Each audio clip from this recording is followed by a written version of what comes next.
Hello,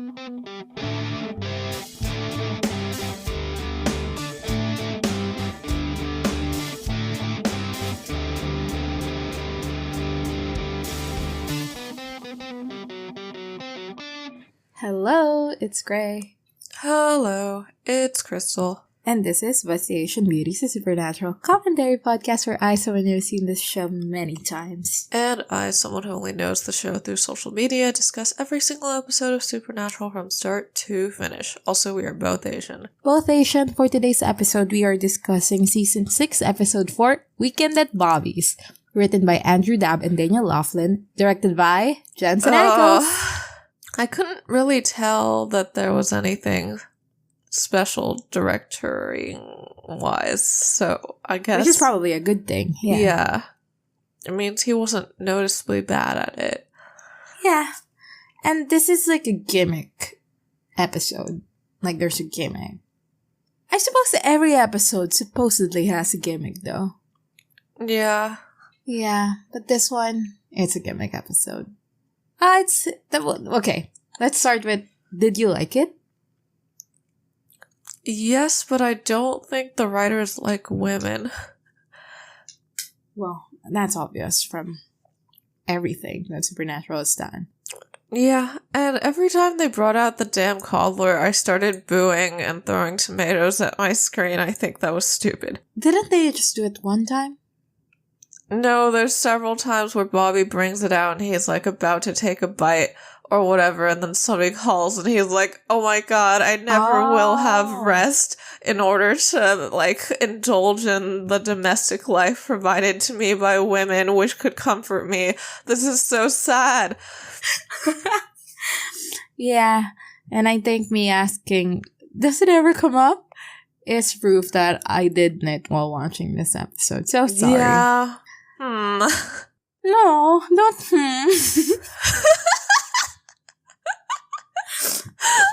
What's the right sound? You're supposed to say it's so true, like that. Okay, so true. I do like this episode, I would say. Like, if I was a person who liked Bobby, it is incredibly hilarious to me that, like, Dean was like, wow, so things are more important than Sam, aren't they? And it's like, dude, you're talking to Bobby. Yeah. Everything's more important than Sam, it seems like. For real. What did you know about this episode before going in? I knew that people liked it, and that's about it. Or did they? They did, yeah. I mean, this is a beloved episode, and allegedly Bobby is a beloved character, so that's not really a surprise. Yeah. Yeah. Do you think watching this, you understand better the people who are like, my favorite supernatural character is Bobby? No, I mean, he's, like, fun this episode, I suppose, but, like, he's just sort of a POV character. Yeah. I don't know, like, I feel like I don't know him or like him better in the episode. I think it's just like, oh, like, it's interesting to have an episode to think about all the effort that goes behind, like, these sort of phone calls that come up, sort of do ex machina during, like, a case episode for the Winchesters. Like, that was what this episode added for me. I think the Bobby aspects that, like, of characterization that we're supposed to learn is that he doesn't know how to ask for help, and he needs to, or something. Yeah. I guess so. Who cares? Yeah. Boofus are in love, though. I do think it's incredibly fun. Okay, let's start with the dance sequence. I do think it's incredibly funny that, like, we start in, like, a triumphs of Bobby's bisexual history. Good for him. Yeah. Like, we meet Crowley, we meet Rufus, and we see Kim Rhodes. Jody. What is her character's name? Jody, yeah. We see Jody. And it's like, is Bobby involved with these people in different manners that are similar? Yes, is the answer. Yeah. I am so happy to see Rufus again. Oh, absolutely. He is incredibly fun, as always. And we get Jewish Rufus confirmation this episode. Yeah. Which is also fun. I do think because like Bobby's character type is like grumpy old man. They play into that quite a bit. And I think it's the first time I realized that they do actually like that is Bobby's archetype. Like for some reason I never really realized that before. That they're like doing an archetype with him. And they are. He's the grumpy old man. Yeah. And he is so grumpy and so old. And he has never been so cold or something. He's not that old. But yeah. He's like 61 at this age. Is that so old? Well, no, I guess that's Penelope like Scott normal. wasn't that old when she sang that song. She was younger than 61. Yeah, allegedly. It's about feeling old. Do you think Bobby feels old? Yeah. I think he feels tired. I think he's going to say estoy cansado next episode. Alright, we start the episode and we're in Bobby's house. And he's working on some kind of summoning ritual. When it succeeds, Crowley shows up in his house. And Crowley's, being flippant, silly guy or whatever. And Bobby's quite antagonistic. And this was like a year ago, so this was like pretty much immediately after the apocalypse shit went down. They have an exchange where Bobby offers Crowley a drink, and Crowley's like, ew! I only drink alcohol that is Scottish or whatever. Yeah, something called Craig that has aged at least 30 years. Okay, I have a question. Do you think they use the Scottish accent to make fun of that guy later? I think they do. I don't think so. Really? I think they make like the whole Scottish thing like a way to make fun of Crowley or something that Crowley should be embarrassed of or something.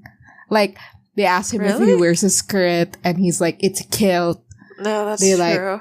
Like Bobby was like, what's his name? That's not true. That's Scottish, and Bobby is because Crowley has a British accent. I know, but like they make it a reveal and everything that like Crowley is Scottish, and it's like a whole thing. It really is a whole thing. Seems like I guess. And so, I do think an aspect of it is like because it's funny, or it's supposed to be. Like, it's supposed to be funny that he's pretending to be British and he's actually Scottish. Yeah, I think it's funny that he's pretending to be British. It is funny. Scottish. But, like, I don't think that, like, the fact that he is Scottish alone would be played for laughs. It's the fact that he's hiding ashamed of it or hiding it. No, okay. I get it. But, like, I don't know. Don't you think the fact that he is hiding it is something that is, like, whatever. Are they trying to say something? What are they trying to say? Oh, I mean, within the UK, there is accent discrimination. Oh, yeah, of course. So, I don't know. He's just trying to seem what other people would perceive as more fancy and sophisticated. Yeah, I think they just put it in with his whole, like, he's a fake stuff along with his selling his soul for an extra 3 inches on his dick. Yeah. I do think it's a fascinating choice to have him be a tailor in his life, which is something they mention later. And then, like, one of the things that he was, like, upset about because he was, like, my tailor. Yeah, they ate his tailor, and that's, like, a sign of him, like, not living the fancy life that he wants. Because he's being, apocalypsed. Yeah. And, like, I do think, I get what you're trying to say, and I think that's true. I guess were you asking if it's bad that they're doing it? No, I'm asking what is the intentionality behind it? Yeah. Yeah. I do think people in general take Scots less seriously than Brits, though, so that's probably part of it. My baby sister did say... when we were listening to the David Tennant How to Train Your Dragon audiobook that she can't understand his accent. And can we just watch the movie instead? So, yeah, it very well may be. Yeah. Well, Yeah, your little sister is the arbiter of the greater social opinion. Bobby tells Crowley, like, we put Lucifer in the cage, so you promised that you would give me my soul back. Crowley does this thing where, like, he snaps and all the writing on the contract appears on Bobby's arms. Yeah, pretty fun. Later on Pretty in the fun. show, they would just have a scroll. But he says, you didn't read, like, the little paragraph that I added in the contract particularly closely. That part of it is on your crotch, so that might be why. But anyway, it says that I only have to make the best efforts to give you back your soul. So, I tried, but I can't. So Bobby's stuck with the usual demon deal thing of he lives for 10 years and then he goes to hell. Bobby's like, yeah, I hate you and want you to die, and also you're standing inside a devil's trap painted with invisible ink or whatever the fuck. So I'm gonna keep you here until you give me my soul back. But Crowley is just like, whatever, and summons a hellhound to threaten Bobby with. So that's our cold open. We go to modern day. The situation is that Sam and Dean are looking at like a case, and they realize that they don't know what the fuck is going on, and so they ring up Bobby. At this point, like, Bobby's outside and the phone like rings a lot, and then when he comes in, Dean is being like a fucking horrible about it. He's like, oh, I can't believe you didn't answer me within 2 rings, Bobby. I can't believe it. Do you have better things to do? Do you have a phone you can get up? Which is very rude of Dean. And yeah, he delivers the news of they can't figure this thing out. Can you figure it out for us? Bobby goes, okay, whatever. And so Bobby starts his investigation, his research even.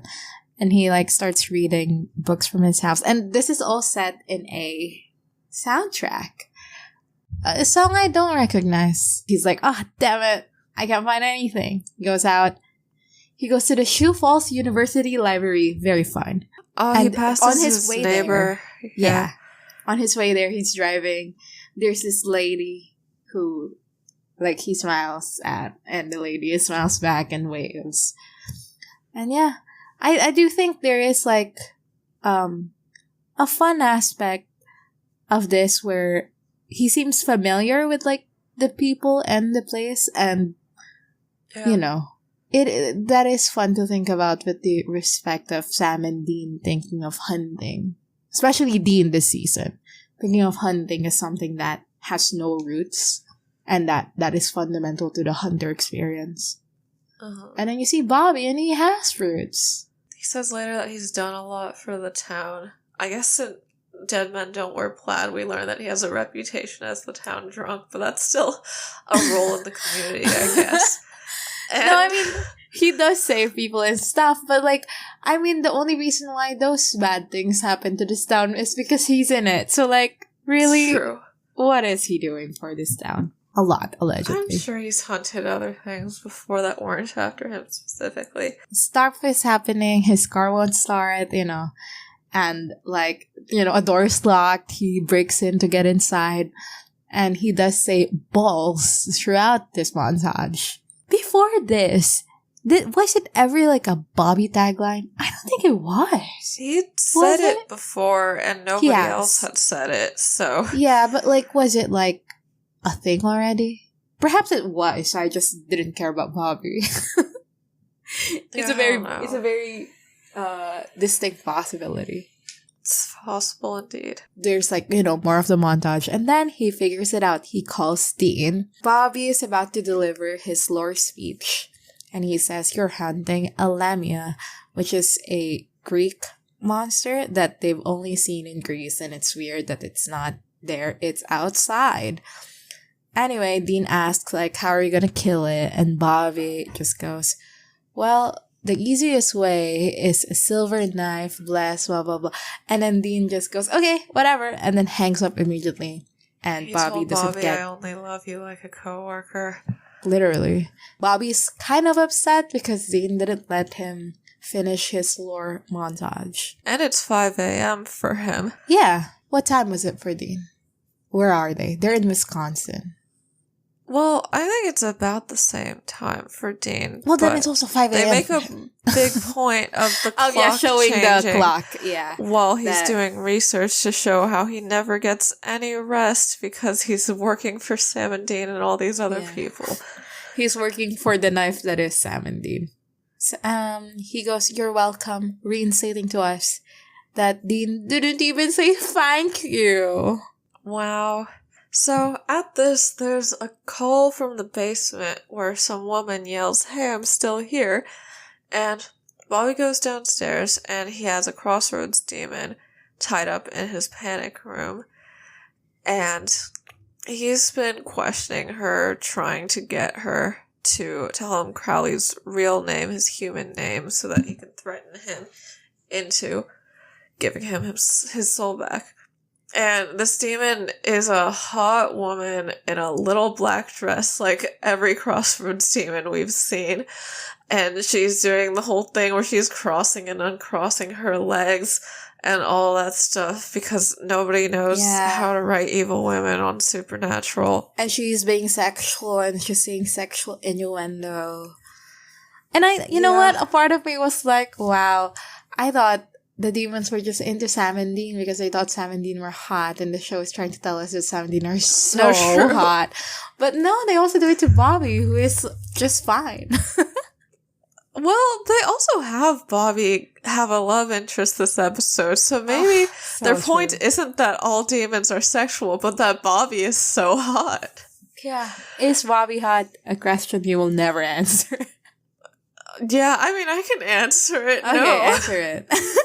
But yeah, I don't know. I'm sure Bobby has an appeal to some people. I think, people say that the older you get, like, older people are more attractive to you.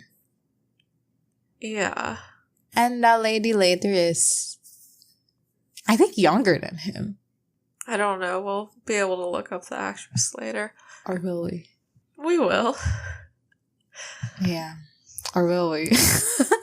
What do you think is going to happen that we won't be able to? We might forget. Yes, I think the main thing would be forgetting. Yeah. I think the second main thing is life in the world as we know it collapsing entirely. And IMDb being okay, you know what? I'm just going to look up Marcy Supernatural. She's going to have a wiki page where she has the actress's name. Okay. The actress is Jennifer Aspin. Hell yeah. I'm going to find the birth year of Jennifer Aspin.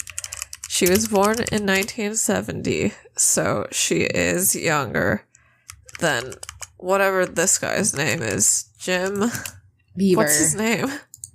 Beaver. Yeah. Yeah. He was That born is a fun surname. in 1950, so she is 20 years younger than him. If you're 40 years old, would you want to date a 60-year-old? I'm not 40 years old, so I wouldn't know. Yeah. But at 20 years old, you do want to date a 30 years old, so it's possible. I don't want to date a 30-year-old. No, that is true.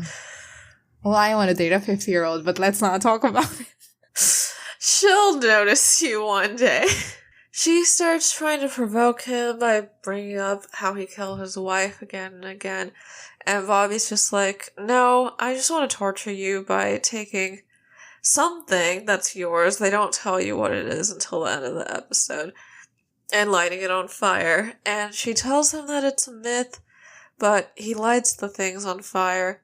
And, like, little patches of, like, fire, like, show up on her skin. And she's screaming in pain, etc., etc. And she tells Bobby that Crowley is the king, not of the Crossroads, but of all of hell. Hell, baby. King of hell. And then the bell rings, and he goes up, he looks through the peephole of the door, and his neighbor is there.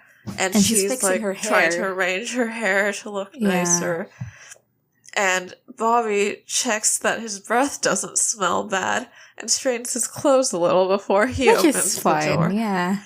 Yeah, I think it's a nice, cute way to show that two people are mutually interested in each other. Yeah. Is this the equivalent of having a crush on your coworker? No, this is the equivalent How of having a so? crush on your neighbor, which allegedly Yes, happens. which is what's happening. Yeah.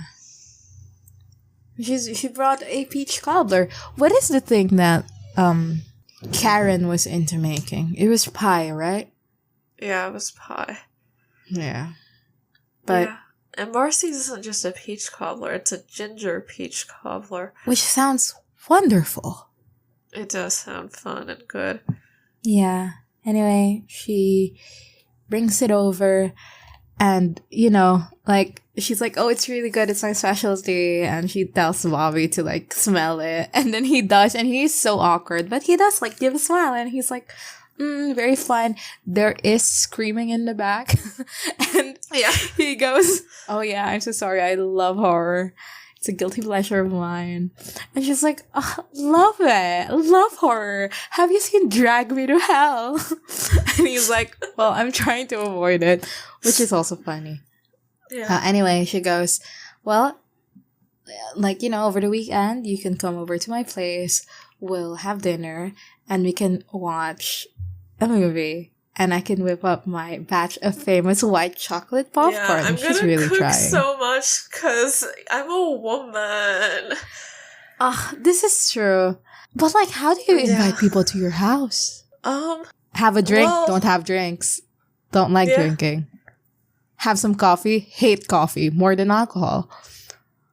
Yeah, Have some tea, I guess. sure. Yeah, or it could just be Yeah. a chips and salsa situation. I don't like salsa. I also You're don't not like Bobby chips. Singer. Why are you No. talking about this like this? No, this is true. She should have just invited Bobby for some nice whiskey or something. Yeah, I mean, I'm fine with. Well, I'm not blaming her as a character. I'm No, blaming yeah. the writers. No, but, like, this is, like, that situation where it's like, oh, Jimmy was having a crisis, but he's not gay, so how do straight people have crises? You know? Yeah. How do women invite people over without cooking? No, how do people in general? Like, how do you do Yeah. it? Let's watch a movie, I guess, is something. Yeah, I think that's enough. You can just have it during not meal hours, like 2 p.m., so they have lunch beforehand by themselves. Yeah, this is true. Or you can go out somewhere else that isn't the house. Yeah, I don't think Allegedly, there's people that do many this. restaurants in Sioux Falls. Yeah.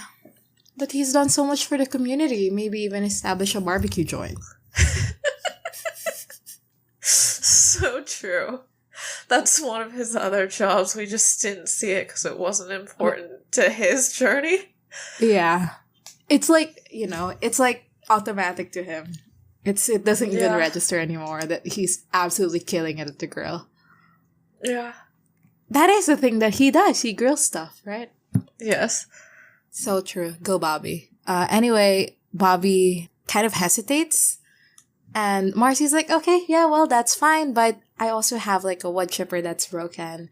And if you would like, you can come over and, like, look at it because people say that you're, like, handy and stuff. Which is very fun. Yeah, and Bobby's like, okay, let me see. Before she leaves, she, like, extends a hand for Bobby to shake. And they're a bit awkward about it. Yeah, because he's holding the cobbler with both hands. Yeah. So he has to Bobby, maneuver like, it. as she goes, like, Bobby, like, stands, like, Bobby closes the door and just, like, stands, like, think about it a little bit. And then he's like, okay. He puts down the cobbler, he heads downstairs, and then he starts screaming, what's his name?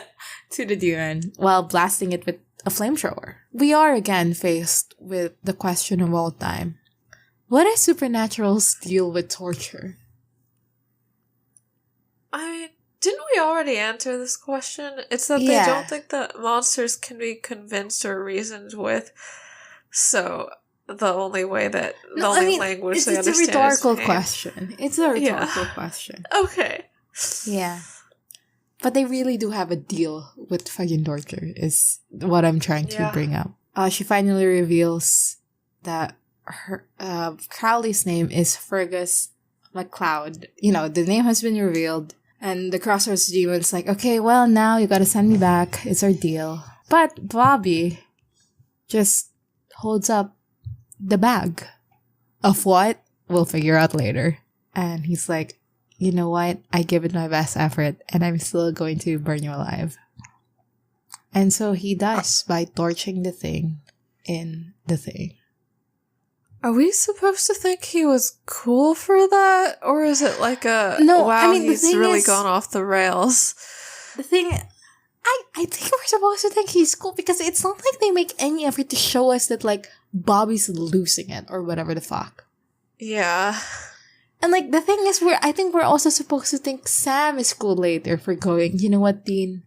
We had a deal. So, like, what's the situation? That they hate women, maybe? Yeah, I mean, that is the situation. Very obviously the situation.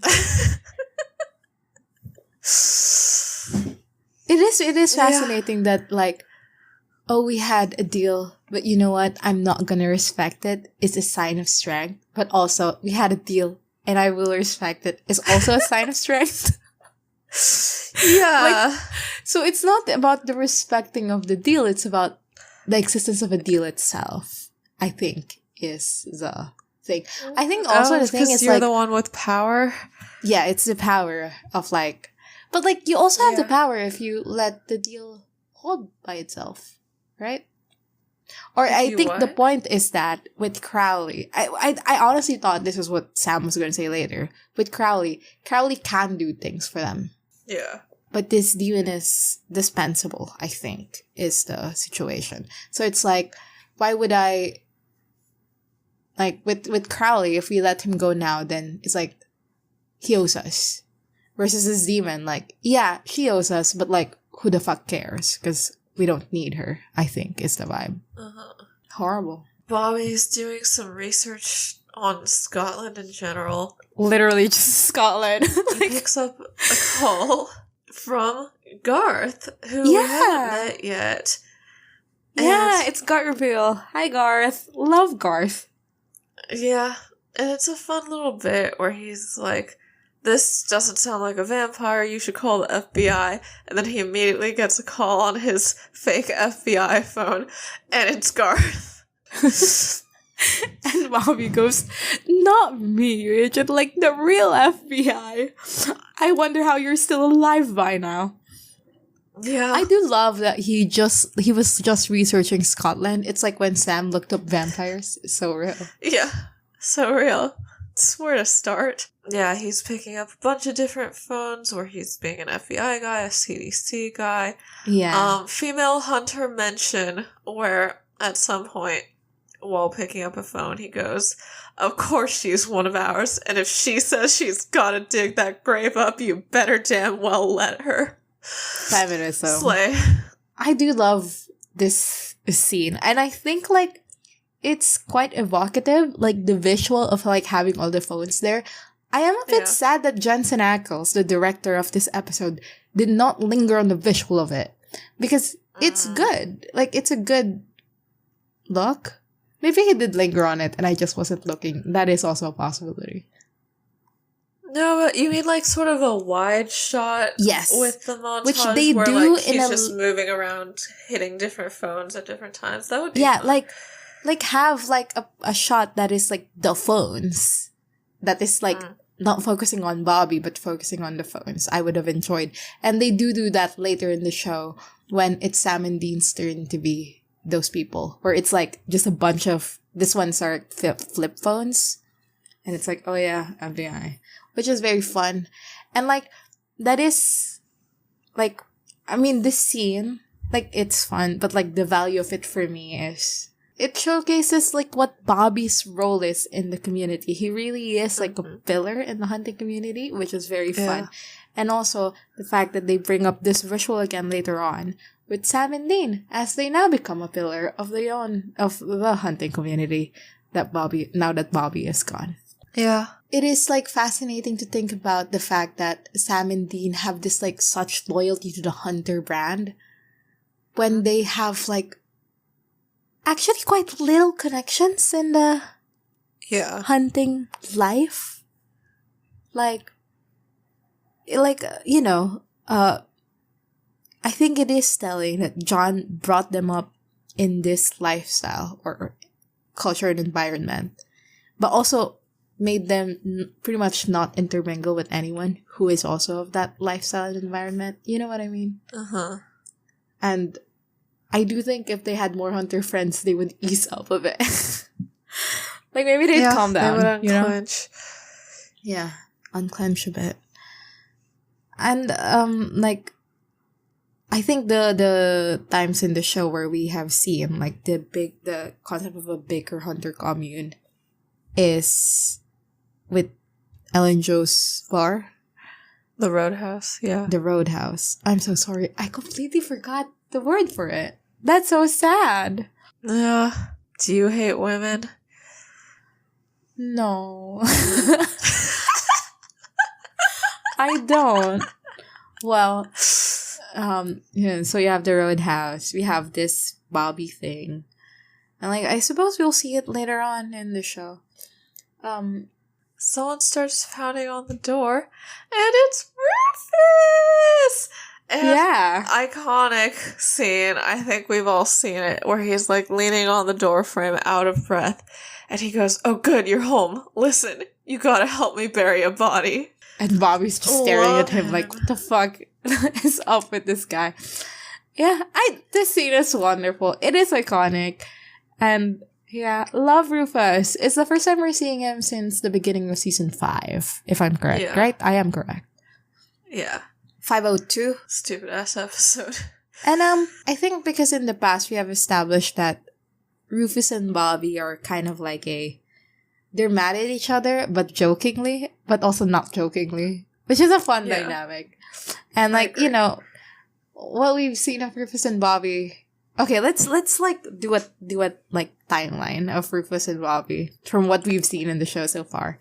We have like Bobby telling Dean, "Go to Rufus, he'll help you." Yeah, it's season 3. Yeah, and Dean being like, "Hi, Bobby sent me," and Rufus being like, "Okay, well then fuck off," which is very fun. Yeah. We have, "If you call again, I'll kill you." And then Rufus calling again immediately. Yeah. We have, "And Rufus, take care of yourself." Love it. Yeah. And then we have this. And I do think, like, it is a consistent. I think throughout season 4 or 5, Bobby was, like, talking to Rufus about apocalyptic signs a few times. Yeah, but I don't think we actively would see it, right? Like, a lot of the times it's like Bobby saying, like, yeah, Rufus said. But I think in the phone calls I mentioned and you mentioned are the ones where we see them talking.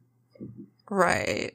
I don't know. I think it is an interesting dynamic of, like, antagonistic friends, so important. Yeah. And they are friends. Like, look at them. In Bobby's scrapyard. And, yeah, so Rufus brought somebody over because police were chasing him. And they rib each other about, like, "Oh, you're getting slow. Oh, I'm getting slow. All you do is sit on your ass all day taking calls." And we see the body. And it's an Asian woman. She's literally Asian, and it's because she's a Japanese monster. It's literally the reason. And I mean, I do find it hilarious that they were like, "Oh, I mean, it's better than having a white woman play it, I guess." Yeah, which they've done a lot of times. But also, like, again, we come up to the whole thing where it's like you only have an Asian person to be an Asian monster or whatever. Or, like, you know, like the having a... This monster is an okami, which I think is just wolf in Japanese and not like a creature. So, yeah, she has like these sharp teeth or whatever. They're both surprised at this because the only time Bobby has ever seen an okami was in Japan. And that also tracks with Sam and Dean hunting something that's usually only in Greece and Wisconsin. Yeah. So, Bobby has a mechanical digger, which can dig a hole for the okami very easily. Love a And hole. we get Jewish Rufus confirmation where he's looking at it and he goes, man, I know what I want for Hanukkah. Love it. They bury the body and they're chatting about the whole Crowley situation. Yeah. And Bobby says that what he's gonna pursue is that Crowley said in the beginning that he liked Craig and that he'd been drinking it since he was in grade school, which means that he probably grew up where Craig was made. Yeah. And Rufus immediately is like, oh my god, I know everything about Craig. It's only made and sold in a tiny area on the north tip of Caithness County. And he starts going into, like, you know, wine tasting notes, people's descriptions of what alcohol tastes like. And he's like, I'm not a heathen. I obviously know what Craig is, you dumbass. So true. So true. And I mean, Rufus, yeah. I do, like, even in, like, when Bobby sent Dean to Rufus, he told him to get a blue label, right? Yeah. That already Johnny happened, right? Walker. That was in season 3. Yeah. Yeah, and then also, like, when he dies, they pour a whole bottle. Whole bottle? Dude, keep the half to yourself, is my opinion. Does Sam and Dean have, like, hobbies similar to this? Well, I suppose Sam has serial killers. One car. Serial killers. What else? I mean, Dean's music is sort of a hobby, especially the fact that he knows trivia about I think pop Led culture is Zeppelin. Dean's hobby. He loves a TV show, movie, a song, Yeah. a book. He reads. Aesop, etc. Yeah. The Odyssey, too. What are Sam's interests? He loves serial killers. Yeah. He loves being vegan, but they never say it. He loves being secretive about the fact that he's vegan, but also very explicitly open about it. Just never saying the word. That's a hobby. Uh-huh. He loves doing it so much. Yeah. He loves lore. Sam doesn't have a lot of... Yeah, I guess that's a hobby. Yeah. What else are Sam's hobbies? No, He loves the Dewey Decimal System, but that's just us projecting, I think. What are Sam's I don't hobbies? love the Dewey Decimal System. Well, I do love the Dewey Decimal System. It's just, you're projecting on Sam and me. Well, he would grow plants after Dean dies, but also, again, that's just us, I think. Is that true, or do we see him grow plants when Dean is dead?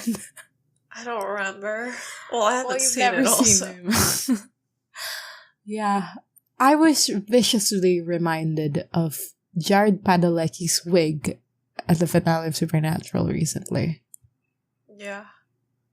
What a horrible thing they do to Sam Winchester even. Maybe he's into bad wigs. Yeah. Rufus tells Bobby, you know I have contacts over there in Scotland. I can make a few calls. And Bobby says, I ain't asking for no help. And Rufus says, I ain't asking for your permission. They're in love. Bobby is allegedly about to eat a piece of his cobbler. But then he is stopped by Dean calling him. And Dean's like, okay, well, what's the other way to kill a lamia? And Bobby's like, well, did the first one not work? And Dean's like, well, no. So what do we do? And then Bobby says what they should do. But as he's saying it, there's like a massive knock on the door. And Bobby's trying to hold him off. But eventually he had to let them in because it's the cops, including Jody. Well, it's Jody and some other guy. Bobby does this thing where he's like, oh, I'm talking to my mom, which is very fun. Yeah. And just wait a minute, I'm guiding my mom through cooking. And then he goes back to the phone and he's like, okay, well, find salt and rosemary and really cook it well done or something. Yeah, and then he goes, is it okay now? Okay, well, have a fun roast, Mom. Would Bobby's mom still be alive? I think so, yeah. Yeah. Well, I don't know. If he's 61. Like in her 80s, she'd probably. be like 90 or in her 80s, yeah. Yeah. I mean, allegedly.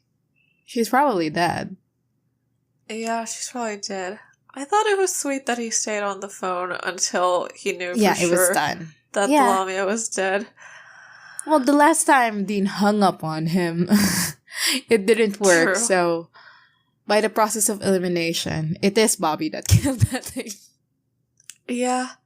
I can't believe that he said the easiest way was a silver knife blessed by a priest when, like, you can just get salt and rosemary from the grocery store.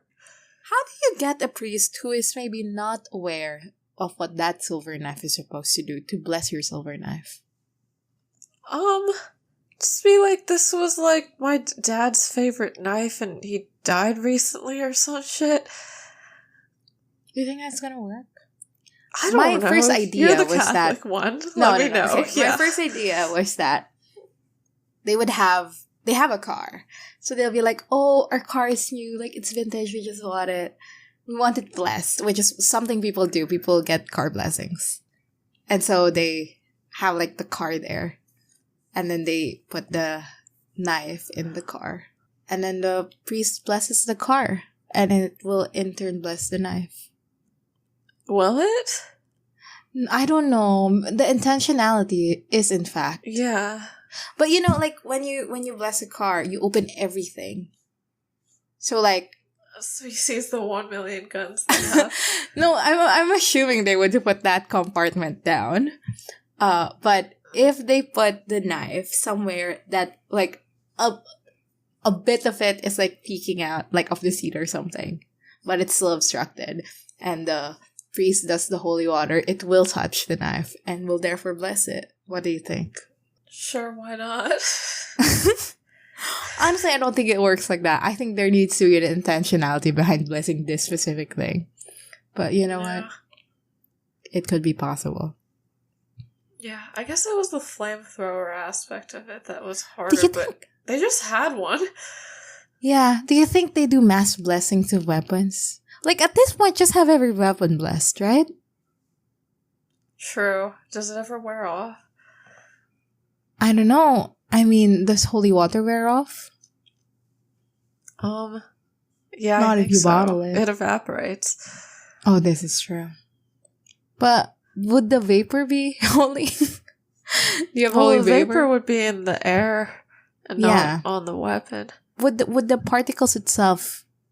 This is a separate conversation. Oh, like, do demons walk through the world and occasionally they go, ow! Ow! Owie! Yeah, because there's a concentration of holy vapor. Yeah, probably. So fun. Love it. Anyway, that's all said and done. Bobby greets these cops. And what they're saying is they put up a sketch of Rufus and they're like, okay, well, did you see this guy? His name is Rufus Turner, aka Luther Vandross, aka Ruben Studdard. And Bobby's like, no, I've never seen that dick. And love is real. the cop is like, how do you know he's a dick then? And Bobby goes, I don't know, I just think maybe he is. And the guy cop is like, well, people saw him carrying a body over here. So what's that about? And Bobby's like, look, man, that's so ridiculous. And Jodie steps in and she's like, you know what? Me and this guy, we have a relationship. And she says she's been arresting him for 10 years now. So why don't we just separate and you investigate outside and I investigate inside? And the cop's like, okay, fine. And as soon as the cop goes out, Bobby goes, oh, why did you let him go out there? And Jodie says, well, I think it would be better if he was out there than in here. I don't think you want him in here. And Bobby goes, well, yeah, because I have a body in the basement, but I also have a body in the yard. And Jodie's like, oh, fuck, damn it. And so they go out, and they pace about, and they see the guy. And the guy's like, Bobby, there's a giant fucking hole in the yard. What's that about? And Bobby's but like, it's empty. Yeah, it is empty. I actually couldn't figure out what they were trying to tell me until later, that the hole is empty. I thought they just did a bad job of, like, putting the dirt back in the hole. But we saw it completely smooth over it earlier. Is that true? Yeah. Okay, well, that's my fault. My bad, even. Bobby's like, oh yeah, I did a septic tank thing, so watch where you step. Then he calls Rufus. He's like, Rufus, this thing is dead. Oh, well, this thing is not dead. Rufus, like, they start going back and forth on if Rufus did the proper methods of killing so that this thing will actually be dead. And Bobby's like, did he use a bamboo dagger? Rufus goes, yes, blessed by a Shinto priest. And Rufus is like, I'm not fucking stupid, Bobby. And Bobby goes, did you stab it 7 times? And Bobby goes, and Rufus goes, well, I stabbed it 5 times. And Bobby, it's like, it's supposed to be 7. And Rufus is like, no, it's supposed to be 5. But anyway, this thing is alive because Rufus forgot 2 stabs. Yeah. Bobby asked, when you found it, what was it doing? And Rufus said, it was feeding on, single white females, usually before they go to sleep. Incredibly funny. Yeah. They're usually in Japan. How do they survive off of this diet? No, what Bobby is saying is like, what were they doing when you found it? Not necessarily like, this is their diet. What's their diet? Okay, like, yeah, this is a special one. And it had to come here all the way from Japan because it wanted to eat white women so bad. Like, the point is, like, what is the modus operandi of this specific thing? Yeah. Yeah. Which I think it's funny that they wrote it to be this. I mean, it is hilarious that, like, they wrote it this way specifically so Bobby can go to his girlfriend's house. Yeah, like, I feel like she doesn't need to be specifically into single white females. Like, I think just the fact that this is your neighbor and it escaped from your property is enough. You could be like, I saw some tracks or whatever. Yeah, like, Bobby could be, like, walking around looking for a clue to where this went off, and he sees that, like, there's a track going to the house or something. Yeah. Well, that's not what happens. Yeah, have we ever had a monster who was only after, like, besides the racist truck, a specific racial or gender Well, there's group? the gay Gorgon who was going after gay men. Well, we haven't had him yet. Yeah, but he's iconic, so I thought I should mention him. Alright, thank you for mentioning him, because he's iconic. I just feel like they really went out of their way to do this, and it's silly to me. No, I mean, yeah, they did go out of their way to do this, and it is silly to you and me. So, we're now in Marcy's house, and she's preparing to go to sleep, but there's like a shadow crossing the window, and then Bobby fucking kicks in her door. He says that she needs to show him where her bedroom is, and he's swinging around a gun and checking everywhere, and she's like, I'm trying to be chill about this, but what the fuck is going on? And Bobby asks if she's seen anything weird, and then she notices the Okami on the ceiling, about to jump at her. And there's a whole fight thing where Bobby's wrestling with the Okami a bunch, and, like, crashes out of a window into the outside, and they're still fighting, etc., etc. And then they're at the wood chipper, and he accidentally hits the power button, and it turns on, working completely fine. And during the fight, he's able to shove the Okami into the wood chipper. Yes. And she gets destroyed. Yeah, and Bobby gets sprayed with blood, but then we go to Marcy, and she's completely drenched. It is a fun look, and she's in a white nightgown. She sure is. They're both a little bit in shock, and Bobby goes, I thought your chipper was broken. And Marcy goes, I just said that to get you over here. And Bobby says, I guess I could come over for dinner some night. It might be fun. And Marcy just goes, I don't think so. And you know what? Who would have said yes? The woman from Dead Pig Collector. A very fun short story. You guys should check it out. From what? No, I'm just promoting it. What? What do you mean? Oh, who wrote it? Warren Ellis or something? Wait, let's see. This is called Dead Pig Collector? Yes. Okay. Yeah, I see by Warren it. Ellis. Yeah. Very fun. Yeah, and Bobby says, story of my life, which did annoy me. Bobby calls Rufus now, and Rufus is like, wow, I can't believe you're still alive. And Bobby's like, yeah, well, I killed it, so fuck you. And yeah, Rufus asks, Tommy Godzilla. Is that supposed to be a thing? Well, I guess it's a Japanese monster. Do people think of Godzilla as a Japanese monster? It's a kaiju, isn't it? Yeah, but that's just some guy at this point. Like, is Godzilla so tied to Japanese culture? Well, to Rufus, it is. Yeah. Isn't there a Godzilla versus King Kong? Isn't that a thing? Probably. Yeah, what the fuck is that about? I think Godzilla probably fights King Kong. No, but like, is it like an underdog story? Like King Kong is the underdog? I don't know what King Kong is like. King Kong's a giant gorilla. What's Godzilla then? Oh, it's a lizard thing. Godzilla is like sort of a dinosaur looking thing? Yeah, like a giant lizard that is a dinosaur. Yeah. Yeah, love it. Do you love Godzilla, yes or no? I've 5. never seen anything. 4, I mean, I didn't even know 3, who Godzilla was briefly. 2. I do think he's removed enough from the concept of being Japanese for this joke to be a thing.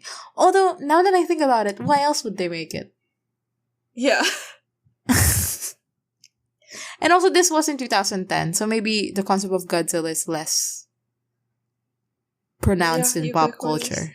Anyway, Rufus asks, like, oh, so you just happen to have a bamboo dagger blessed by a Shinto priest?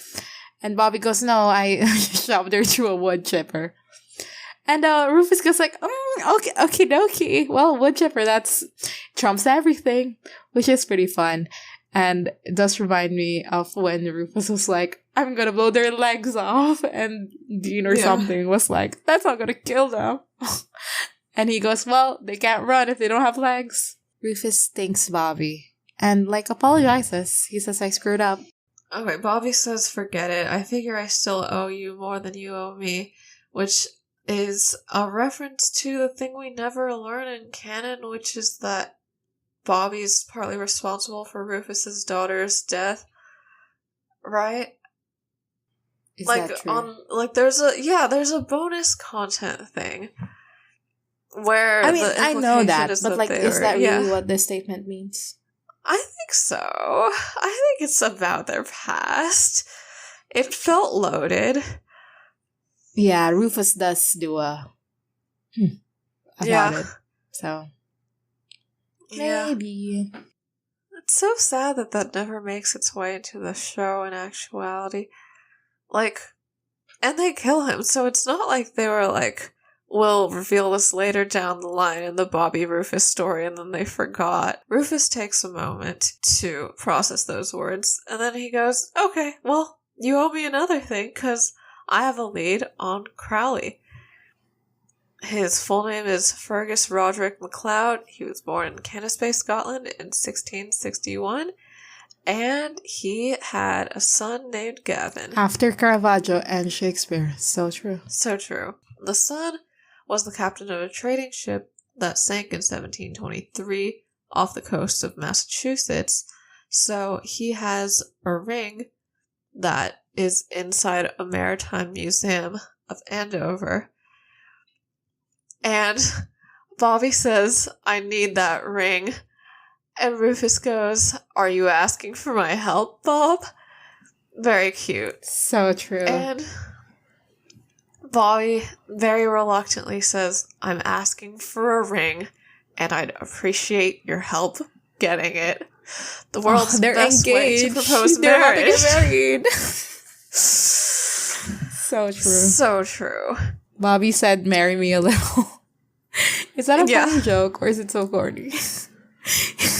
I don't know. I think if I committed to saying Dean it and would be Lisa are sort of the marry me a his little name relationship. is Bobby, and he's saying, I'm asking for a ring. Okay, I see. Yeah. Okay. Yeah, it's a funny joke. I'm sorry. I didn't get it. That's on me.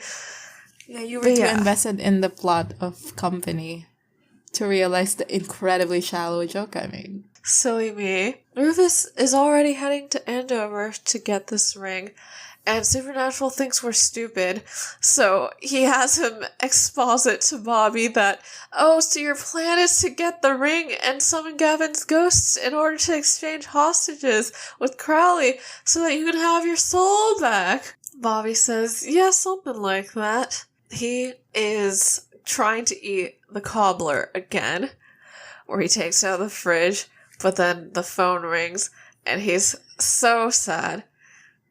And Dean calls. Just eat it while the call is happening. Just like me in the podcast. I really and you in the podcast. Get it. And me in the podcast. I love to snack during the podcast. No, yeah, it is incredibly funny when I'm editing the podcast and I start speaking in a way that will imply that I will speak for a long time, and then I hear a crinkle of snacks from your end. Yeah, I mean, it's always first thing in the morning for me, so I usually haven't eaten before. So true. So, I got hungry during. But yeah, so, Dean's like, yeah, the case is fine, Bobby, but it's Sam! And Bobby looks up kind of annoyed. So true. Yeah. And he's like, something's different about Sam. He's not right. Yeah. Honestly, this is a hilarious scene. I mean, it is a hilarious scene. I don't know if it's supposed to be funny. It is funny, though. I think it's supposed to be a little bit funny. With the whole Sam looking at Dean being like, okay. During Bobby yelling at them. I do find it so amusing that, like, if you're not, like, fully invested in the Sam and Dean story and you're just, like, a bypasser in a way. Like, Bobby is invested, but also, like, he's not, like, in the day-to-day like we are as an audience. Yeah. How ridiculous it all sounds. Yeah. Like, all their dramas are so fucking, like, it's so fucking true. Now I'm thinking about, like, when Ellen was like, okay, so what's up with you two? And being like, oh, okay, fine, here we go again. Yeah. Yeah, I mean, she thought that they were both fighting for the same woman or something. Yeah. So, yeah, to her, like, whatever their drama is, it seems very frivolous to her. Yeah. Literally. And it probably is. Yeah. What was happening when she said that? Sam just... Oh, Sam's demon blood thing. Oh, yeah. And like Dean wouldn't let him go hunt. Or whatever. The gate. Not the gate, the cage. That was in season 2. No, they didn't know about the cage yet. This was specifically in 502, right? So it was that Dean wouldn't let Sam go outside to hunt on his own. Oh, yeah, because of the demon blood. Yeah. So true. So it was about that. So, it was about Ruby. Oh, that is the implication that they're doing. Like, they're fighting over a woman. Yeah. But, like, but in a different way than Ellen thinks. Yeah. Dean's like, I know he's been through so much and he changed, but, like, something's wrong, Bobby.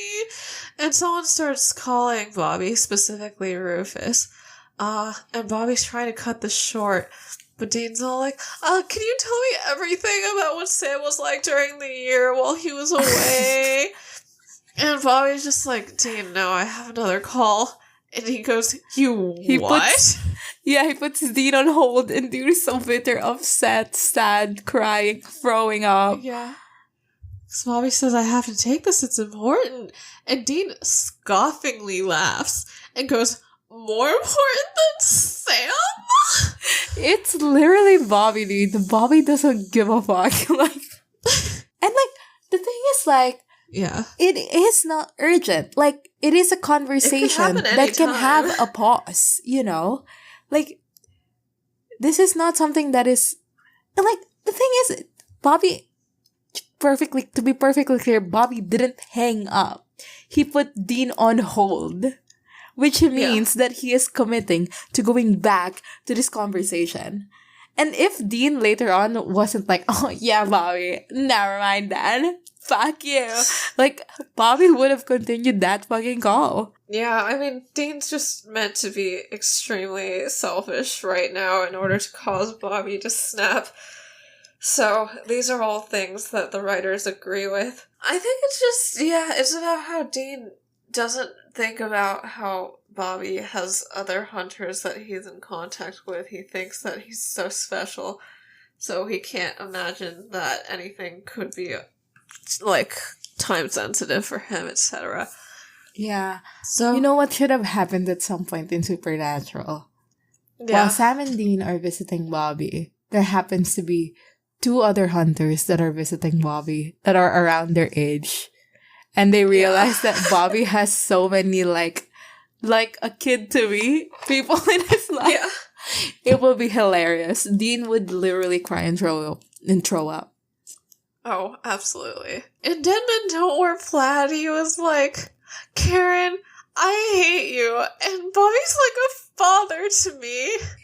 So I don't know why you're up in my business trying to control his life," even though she was like a wife to him. So this is a pretty consistent characterization. So true. Hilarious. So it's Rufus on the phone, and he's driving very fast. There are police chasing him because he stole that ring from the museum. And he's like, "I have to hide this ring." And Bobby says, "Don't swallow it." And he says, "I'm swallowing it." And he does. And it's so cute because, it's not like he didn't hear Bobby well. It was more like Bobby going, "Don't swallow it," gave him the idea that he can swallow it. And so he does. So true and so important. Yeah, they are in love. And the rest of this we only hear from Bobby's perspective. They didn't shoot this, but the police catch up to Rufus, and he says something about how the police are using unnecessary force and that he knows his rights. And Bobby hangs up and goes back to Dean. I did wonder here about, the concept of a black hunter like Rufus. Yeah. And the types of leeways that Sam and Dean get for being white men. Yeah. I mean, Rufus was retired for a long time, or at least retired on the hunting side of hunting. He was on the research, as he said. Yeah. I have also wondered this, so I don't think I really have anything to say. Except that I do think that him, pointing out the force and that he knows his rights is something that I haven't heard Sam and Dean say. And it seems like something that he did, I don't know. Rufus was more conscious thought about it. Yeah. Yeah. Yeah. Yeah. I guess these aren't the same people who wrote last episode, or are they? Who wrote last episode? Bedland. Yeah. I don't know how much they coordinate, but this is 2 police brutality against black people mentions back to back in this season. So, yeah. I wonder if they talked about this amongst themselves at all while writing. If I were to place a bet, I would say no. Yeah. Yeah. Just a coinky dink. Bobby is like, okay, well, Rufus is being arrested. He goes back to Dean, and Dean is like, Bobby, what the hell? That is what he sounded like. And he's like, you know what? You're the one person I can talk to about this stuff. Like, I'm so stressed out about everything. There's Sam and then there's Lisa and Van. I don't even know what to do anymore. And you won't even listen to me. He says that he's the only person you can talk to about leaving Lisa and Ben, which is also the language that I think Sam used last episode about Dean joining him on hunting. Like, did I totally misunderstand 602? Like, no, isn't he literally just on a business trip? I think, you know what, when you were saying that halfway through, I thought what you were gonna say is Sam convinced Dean that this is, in fact, leaving Lisa and Ben. Or, I don't know, I guess I was more wondering if Dean told Sam that it, like, phrased in a way that made it seem like it was more permanent. No, but, like, if you remember, the start of that scene is Dean... He was on the phone with telling Ben yeah. off in a way that is very much like he is still solidly a part of Ben's life. So, like, I think it was explained well to Sam. Yeah. So, like, why are they saying leaving? Well, Sam got into Dean's head.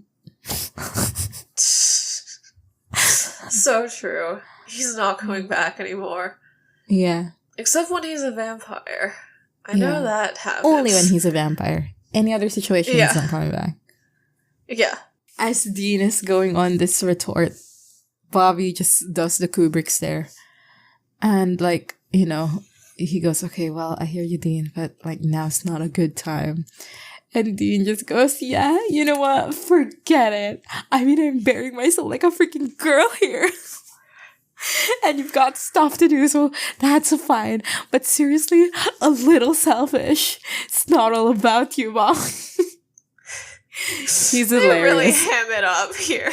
In fairness, I don't he think is Dean would say that. Yeah.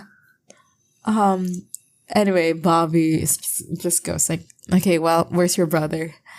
And then they put him on speaker. Dean calls Sam, and now they're listening to Bobby deliver his angry monologue.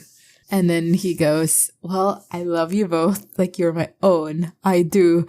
But sometimes you are the whiniest, most self-absorbed sons of bitches I've ever met. And, you know, he's like, I can't believe you call me selfish when you two are so fucking annoying. True. I dig up so much lore for you two. And I have pulled you out of fires. And when you need someone to bitch about each other. And then Sam hears this and looks up at Dean like, what the fuck? That's what you were doing? And Bobby is like, you call me and I come true. And for this once, you won't even give me like whatever, anything. And he says, you guys are not the center of the universe, which will be disproven by the show. Yeah. And he goes, but in case it slipped your mind, Crowley has my soul and time is running out. And I will be damned if I'm going to sit around and be damned. And he goes, well, how about you two help me for once? And Sam goes, Bobby, all you gotta do is ask. I can't believe Sam is being included in this. He did nothing wrong. Yeah. This is Dean's fault.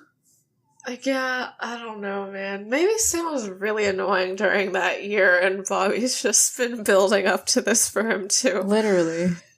Do you remember that one time when Sam was drinking and he was like, Bobby, I think I'm gonna throw myself into the pit? Yeah. Bobby has resented him ever since that conversation. True. Yeah, and Dean says, anything you need, we're there. Yeah, which is how Bobby manages to guilt Dean into going to Scotland via airplane. Yeah. Hell yeah.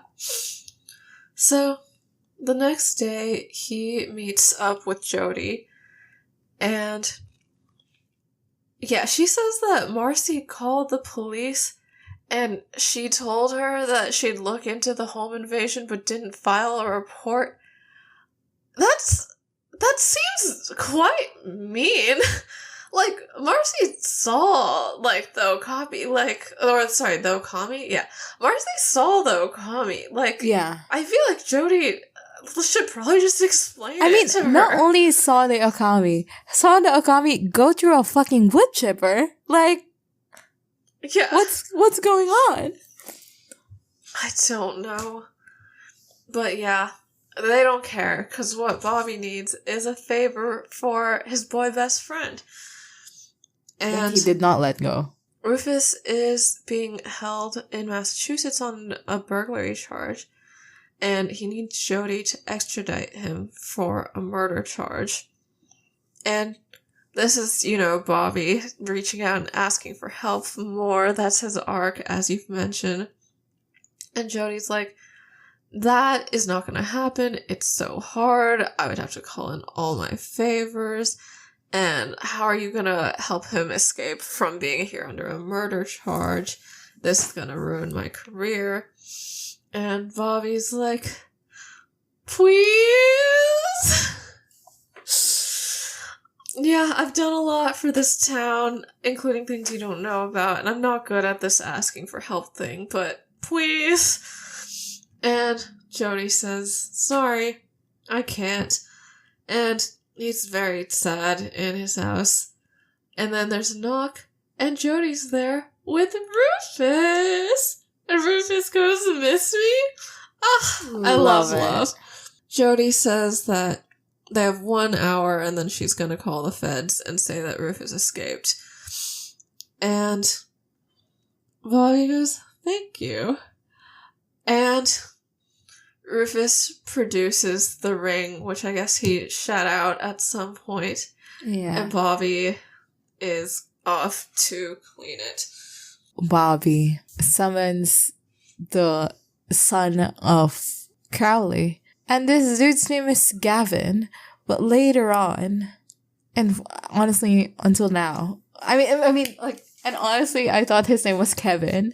Because the entire time, I thought Crowley was calling him Kevin. But no, his name is in fact Gavin. It would be incredibly funny to be a guy from the 1660s or whatever. Oh, I suppose 1670s and be named Kevin. Bobby starts talking to this guy, but we don't hear what's happening. And it's like ominous on what's going on. But then we go to Bobby summoning Crowley.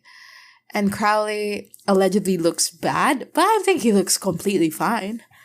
And Bobby goes, well, you look like hammered crap. And Crowley goes, and your vision is always, love is real. Yeah. They do this with Dean and Cass too. In a way that I find completely amusing. I think it was season 10, after Dean goes back to human from being a demon. Like, Cass goes in, he's like, well, you look like crap. And Dean goes, you, on the other hand, looking good, or whatever. Yeah. Incredibly funny. I've seen this. Yeah. Are they gay? Question of all time. Yeah. They are. Or it's a question of all time. Well, I don't know. That's for you to find out. Yeah. Well, happy November 5th to everyone who celebrated, including me. Crowley is like right under a devil's trap. And basically, Crowley talks about how he has trouble in paradise because it's so difficult to run hell. Crowley goes, you know what the problem with demons is? They're demons, evil lying brats, the whole lot of them, and stupid. You try to show them a new, better way, and they don't want it. So, etc. He says that, like, maybe Lucifer was right when he wanted to kill every demon in the world. Bobby shows, like, the kid, Gavin. The kid is a grown man. He shows Gavin to Crowley. And then Crowley goes, Kevin. He goes, Kevin, is that you? And he starts putting on the dramatics of like, oh, I love you so much. I miss you. I can't believe it. But then he like laughs and he's like, well, sorry, Bobby. I don't actually give a shit about this kid. I think he says like, I loathe the little bastard. So true and so fun. So true. What if the kid has Probably bad was vibes? had out of wedlock. Yeah. He says, you picked the wrong bargaining chip, Bobby. But Bobby goes, well, what I actually did was that I digged up some dirt on you. And your kid, Gavin, really helped me out with this one. Because he loathes you more than you loathe him.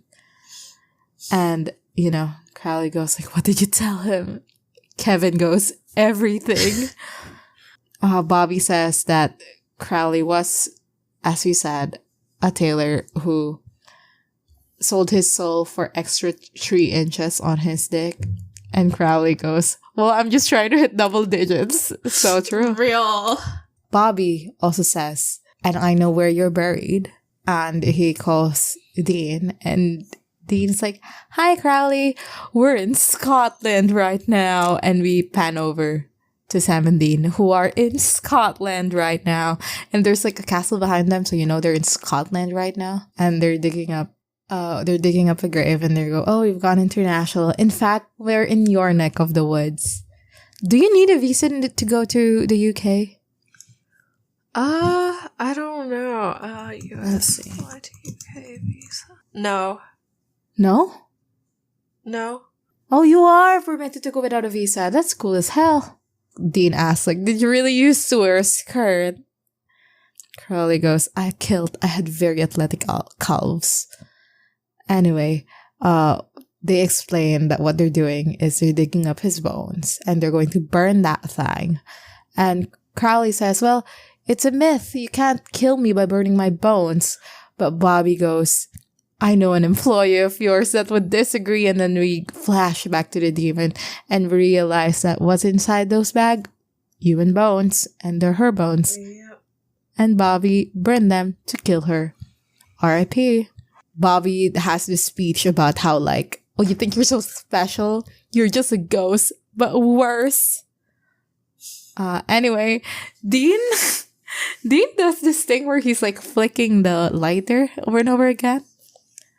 And then he goes, you hear that, Crowley? That's me flicking my bick for you. And I went, ew. Yeah. Kind of disgusting, but okay. Eventually, Crowley accepts his fate. And he lets Bobby go from his contract. And Bobby makes a comment about leaving the thing with the legs in. And he does. Yeah, pleasure doing business with you. Sam and Dean are still in Scotland, and Crowley has teleported towards them. Dean's like, maybe I'll just light your bones on fire anyway. But Sam closed the lighter. And he goes, Dean, he's a dick. But a deal's a deal. And Crowley tells Sam, like, fuck you. I don't need you to fight my battles for me. I think that's supposed to be another hint that Sam is soulless, because his whole thing before was that he hates Crowley so much and wants to kill him every second they're together.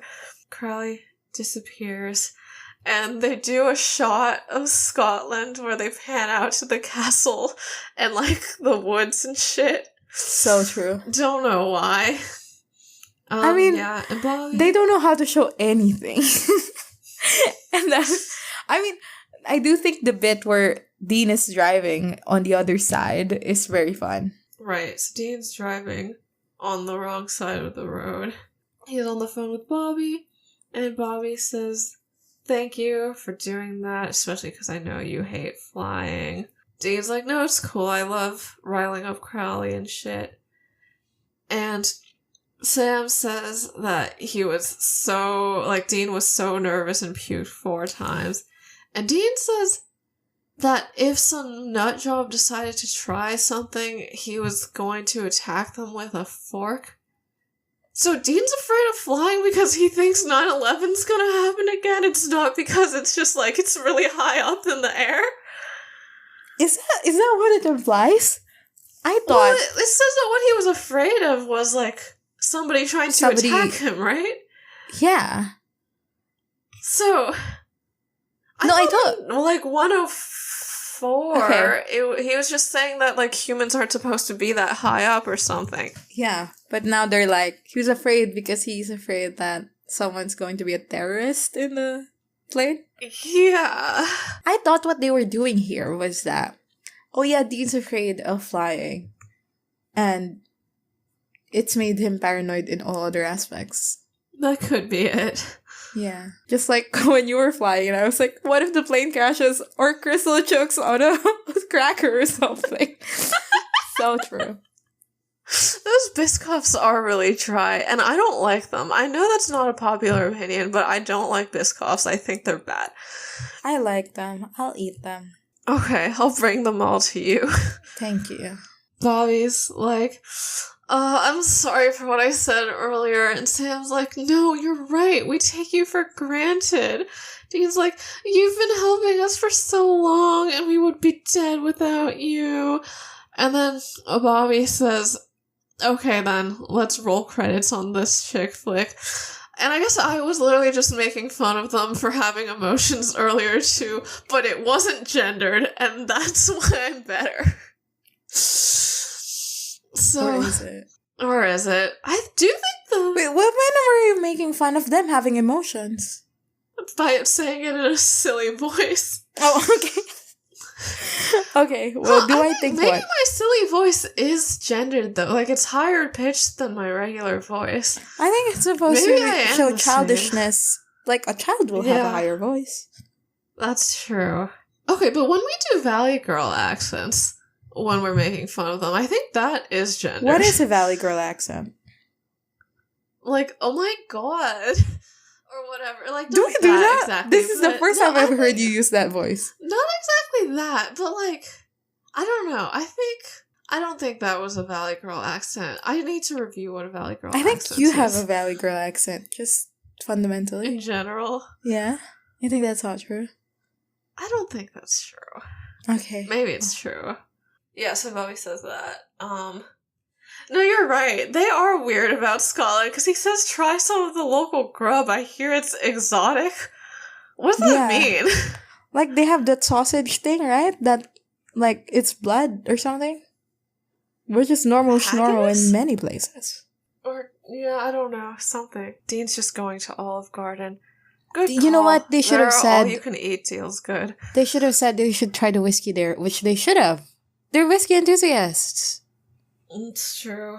I don't know. I think the thing is, they just drink to have alcohol in. Like, I don't think they're, like, that into having, like, good stuff, fancy stuff. After finally hanging up, Bobby has cut out a piece of the cobbler. He's sat down with his fork. He's ready to eat it. But the phone rings. And he answers it, and it's back to same old, pretending to be the FBI. And it's so sad that he'll never be able to eat the cobbler because he never learned how to fucking multitask. Yeah. The end. I mean, I think it's supposed to be like, yeah, same old, but he doesn't have this burdening him anymore. Yeah, he doesn't have this burdening him anymore, but he'll also never have a normal life where he gets to eat a cobbler. And that woman won't go out with him because he's a hunter and he sprayed her all with blood. I mean, I think the point is that, you can have this life-changing thing happen to you. And you just go back to your life and it's still your life, which is pretty nice, I think.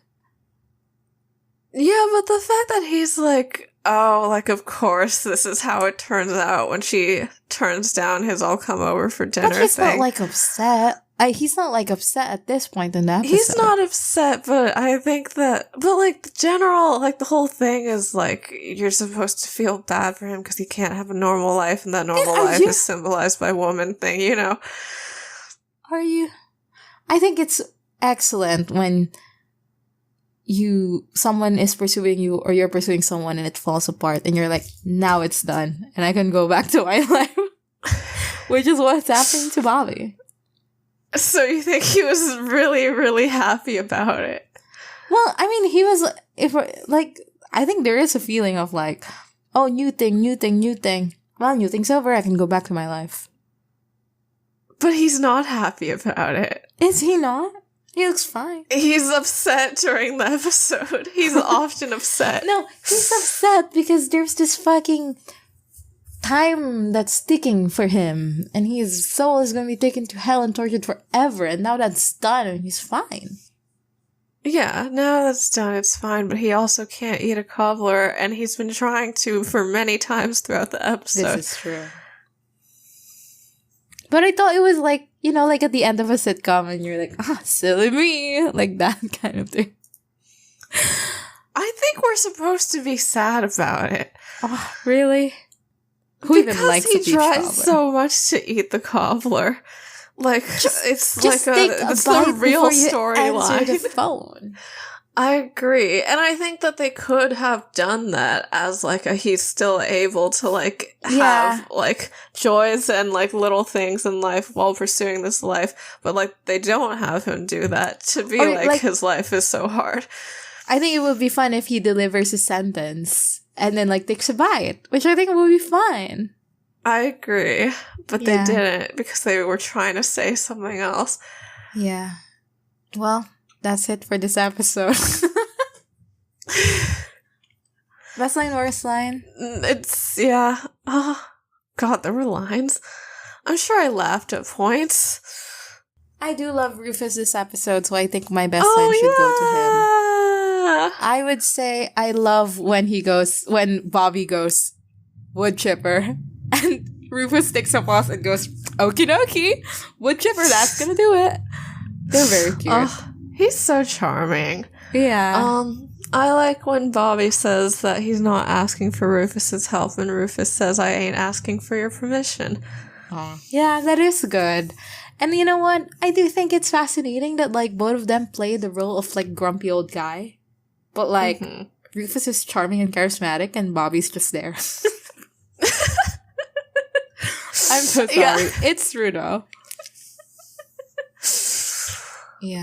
Anyway. It's because Rufus smiles, and Bobby doesn't. Yeah. Rufus is, like, he's more expressive, I suppose. Yeah. In both the bad and the good aspects of his feelings. Yeah. And Rufus is also hot, and Bobby isn't. Yeah. Well, worst line. I don't like when the demon was flirting with Bobby. Because Bobby's not hot. And that's the only reason. Yeah. I think there's like, when Dean says that, well, that's in character, but when he says he's bearing his soul like a friggin' girl in combination with Bobby bringing out the chick flick line at the end. Yeah, they do love to do that. Yeah. Spreadsheets? Yeah. Alright. Misogyny? It's there. It's there. True. I do think, like, Dean and Bobby's girl comments, and then the portrayal of the demon. So, and also that's why Marcy. Oh yeah, I suppose Marcy. The thing that they do with Marcy is fundamental to the episode. Yeah. So I would say a 3. Yeah. Yeah. Racism?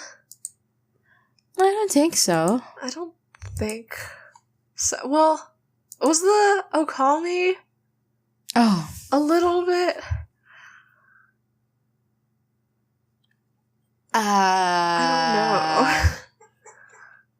Yes, I would say 1 point. Alright, 1 point. We're allowed. We're Busty Asian Beauties and Supernatural Commentator Podcast. Yeah. We're allowed to overweight things that happen with Asian people. Just like our breasts. Homophobia. Just like our what? I said our breasts. Oh. We can cut that. Homophobia. Is the making fun of Crowley for wearing a skirt thing?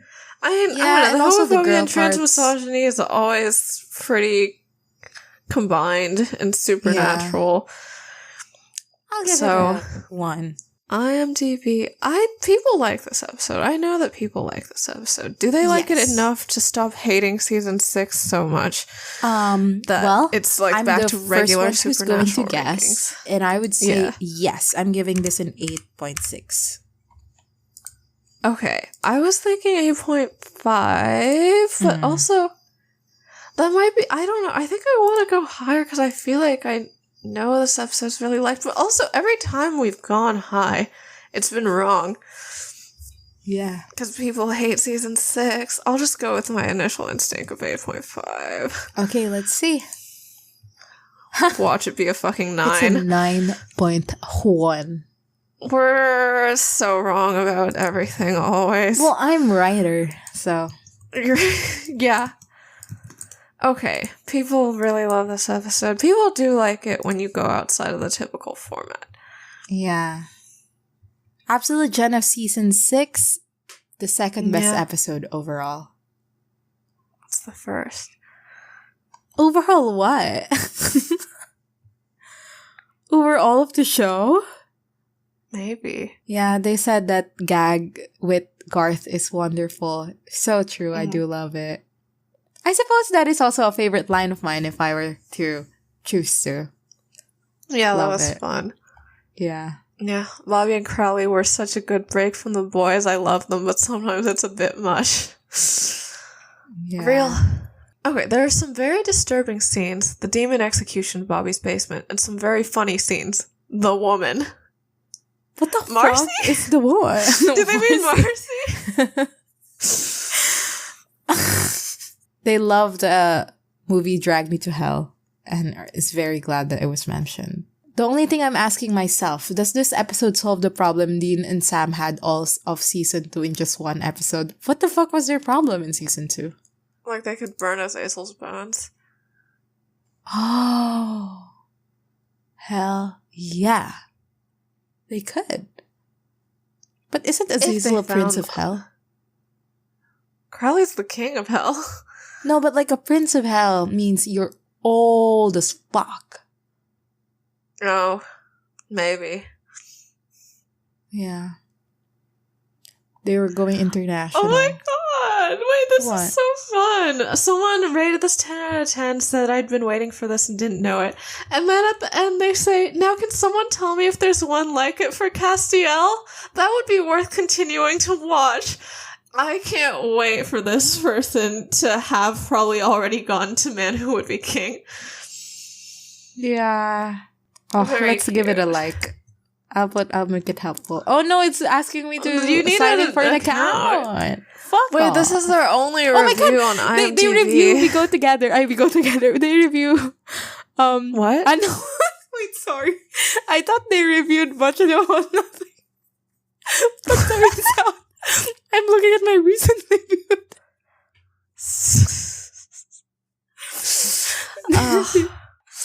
So Incredibly true. funny.